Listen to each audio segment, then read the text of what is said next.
Welcome back to our business interview. Today we have an exciting news update with 4DMed. And joining us once again is the director of the company, Dr. Neville Shimmin.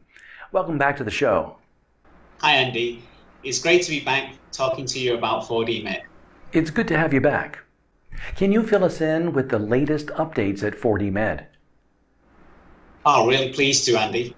As you know, 4DMed cut its teeth creating immersive VR simulations for specific clinical scenarios. For example, say a physician taking a nasal swab of a COVID-19 patient.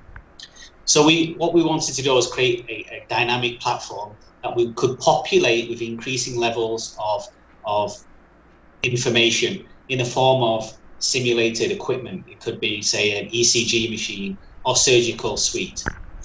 So the big development now is we've been focusing on creating an entire hospital, simulating an entire hospital, floor by floor, suite by suite.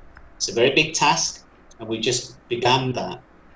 But the important thing is we've identified certain suites, in this case an MRI suite, which is a magnetic resonance imaging, where patients put inside a large dome magnet, and we take images of their body, and we're simulating that particular room. And within that room, students can come and visit and take part, monitor and observe what's happening, and also ask questions and interact with the equipment. So they can look at modifying how a patient's put in the scanner and taken out of the scanner, how different scan sequences are selected. So it's becoming more immersive and more tailored to specific clinical scenarios. On a huge hospital scale, it requires an enormous amount of development and programming work. So we're just picking out specific suites within the hospital first that would be more relevant for a training platform, and then continue building out the entire hospital simulation. What events have you been participating in recently? I've just come back from the AR/VR Association global meeting from the 2nd to the 4th of June.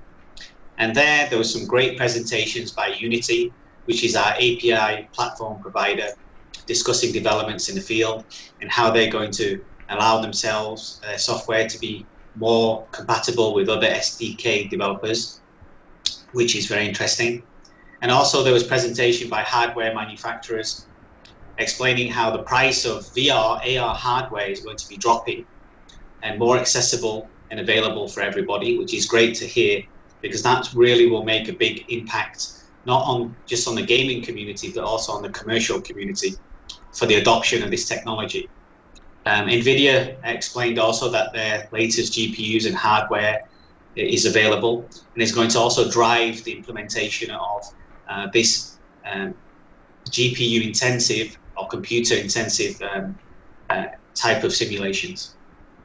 What will 4DMed be doing as we approach mid-year? That's a great question, Andy.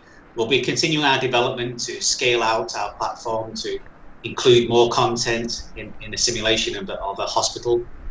But also our group will be traveling across to Asia and to Europe and to North America, because we've all been vaccinated now. We have our traveling passports, our COVID vaccination passports, and we want to meet new developers, and we want to be able to meet new investors to explain out what work we've been doing and to demonstrate our core capabilities.